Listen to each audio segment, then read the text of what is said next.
Salut à tous, nouvelle petite vidéo, le cadre change un petit peu, une forêt dans le Perche, dans laquelle je m'arrête quelques instants pour faire le test du couteau que vous m'avez vu déballer dans la précédente vidéo. Donc couteau réalisé par Joe du forum IDS,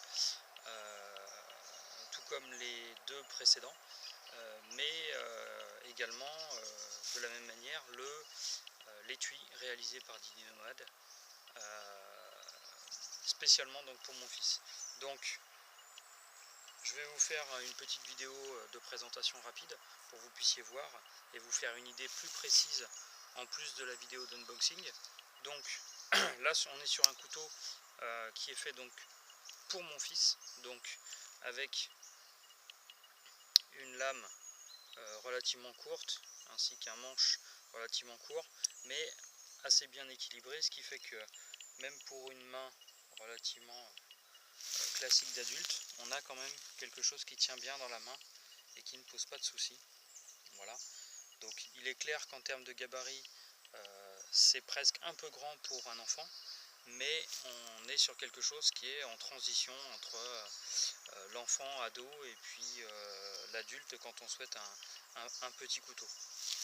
Donc j'ai souhaité quelque chose, un manche effectivement en bois sombre, donc en bois noir avec des intercalaires rouges, voilà, avec le manche ergonomique. Donc Joe a fait ça de façon vraiment magnifique, avec donc un crénelage ici pour les coupes un petit peu plus appuyées. Donc on va avoir un grip tout en ayant strictement vraiment aucune douleur en appuyant dessus.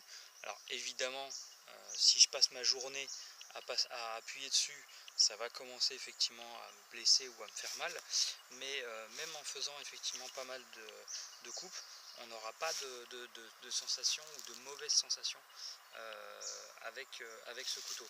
Donc vraiment avec une lame donc polie. Je vous mettrai dans la description les cotes exactes. Donc ici, comme pour les précédents, donc le logo de Joe, donc, dont je vous mettrai effectivement le lien du blog dans la description.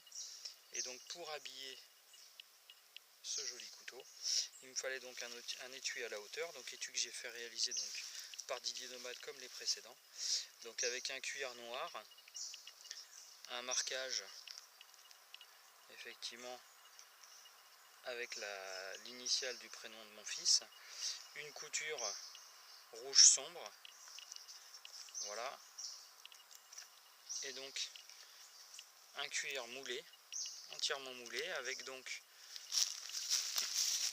la fermeture avec les petits trous ici pour pouvoir vraiment bien prendre la pression.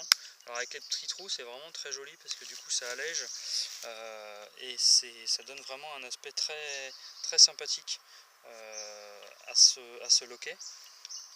Il est très simple à ouvrir et à refermer, ce qui sera très bien pour mon fils au début. Comme vous avez pu le voir dans la vidéo d'unboxing, on a ce petit détail effectivement de la partie triangulaire ici de cuir qui vient épouser parfaitement effectivement l'ouverture du rangement, de façon à complètement bloquer effectivement la garde du couteau. Donc on a un léger mouvement, mais on a une très bonne retenue, et même en l'agitant dans tous les sens, on n'aura strictement aucune possibilité que le couteau puisse partir. Voilà. Là on a un anneau rectangle avec un passe-ceinture. Principe, pourquoi j'ai souhaité avoir ce genre d'élément, c'est pour pouvoir facilement le porter donc à la ceinture, tout en ayant quand même une certaine liberté de mouvement, parce que vous le savez, les enfants sont tout le temps en train de bouger dans tous les sens, et pour le coup il faut quand même qu'ils aient une amplitude et que ça ne crée pas de points durs sinon il risque de se blesser à la hanche ou de trouver le couteau gênant. Alors que là, ça va avoir tendance plutôt à suivre leur mouvement. Voilà. Maintenant, on va passer, je pense, au plus intéressant, donc à savoir des petits tests de coupe pour le couteau.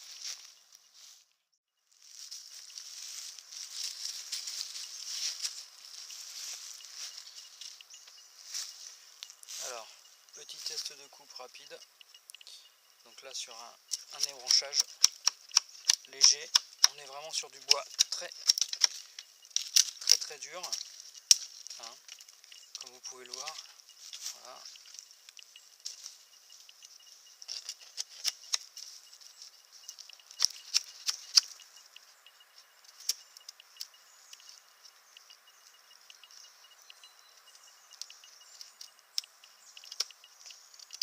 Là, on peut tailler.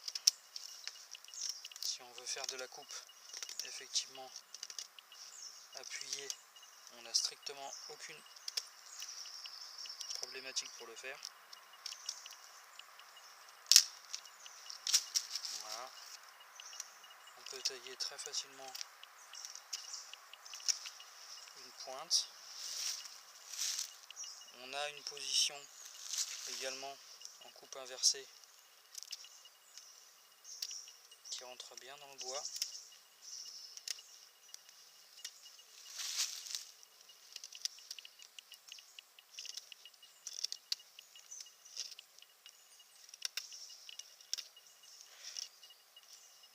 Alors comme pour les précédents couteaux, j'ai fait réaliser donc avec des trous pour pouvoir y passer facilement une dragonne ou juste une paracorde.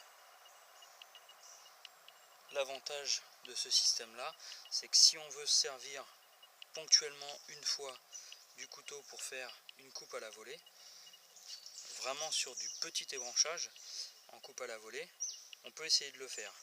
Je déconseille parce que la lame est vraiment pas faite pour, hein, on n'est pas du tout sur une épaisseur qui est faite pour, même si on a quelque chose de quand même assez généreux, comme vous pouvez le voir, mais pour un petit couteau. Mais le but n'est pas d'avoir effectivement un couteau de camp, de s'en servir comme couteau de camp. C'est vraiment plus pour mon fils d'avoir quelque chose d'accessible pour pouvoir tailler effectivement une canne, faire des descendants du bois, tailler un petit peu de, pourquoi pas une cuillère, faire des petits travaux comme ça assez facilement. Voilà, faire des petits hérissons, des petits feather sticks assez facilement, sans avoir besoin de trop réfléchir et de trop se prendre la tête. Voilà. Là vous voyez, très facilement, on a quelque chose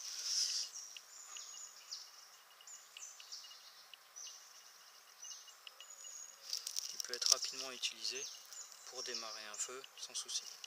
Voilà. Bon, voilà encore une fois un grand merci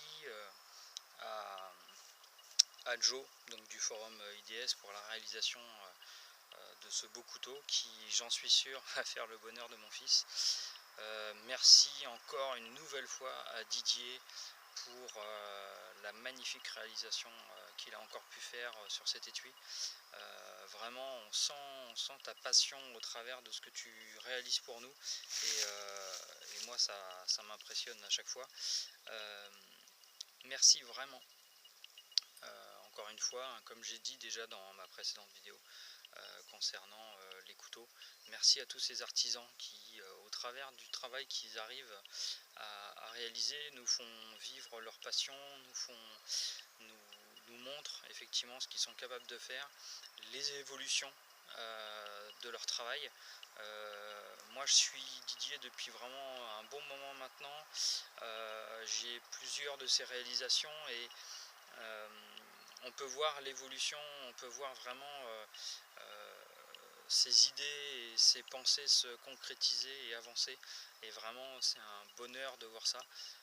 Donc vraiment merci à ces artisans qui s'investissent autant, alors aussi bien les artisans qui font plus que ça, hein, parce qu'heureusement il y en a qui arrivent à en vivre, mais également merci à ces passionnés, comme les deux qui ont fait effectivement cet ensemble, qui sont des personnes qui font d'autres choses dans la vie et qui réalisent ces objets sur leur temps libre.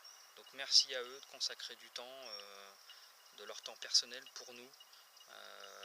Et franchement, même si certains peuvent trouver que c'est cher, je peux vous assurer que ramener au temps passé et à l'investissement de ces personnes pour l'apprentissage et effectivement les matériaux, c'est pas cher payé.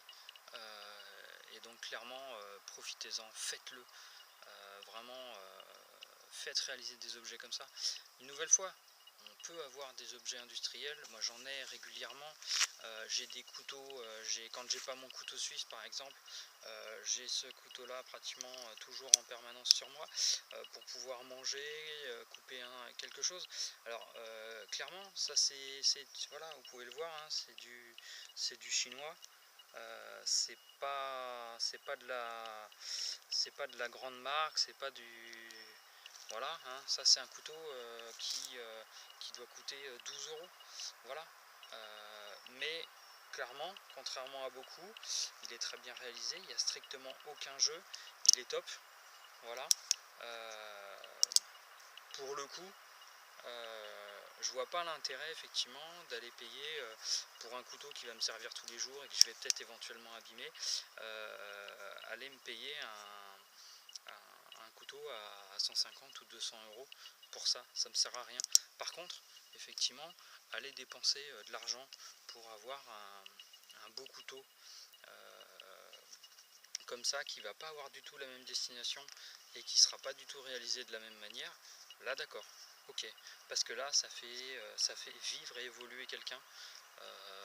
Ça, mis à part faire encore plus de produits chinois, ça fait pas évoluer grand chose, voilà. Par contre, ben, c'est un couteau bon, bah, qui coûte pas cher, et puis bah, si je le casse ou si je l'abîme, bah, c'est pas grave. Celui-là, si mon fils le casse ou mon fils l'abîme, ça va pas se passer tout seul. Voilà. Donc merci encore une nouvelle fois à tous ces artisans, merci à vous tous vraiment de faire ça pour nous. Et puis merci à vous tous de regarder mes vidéos.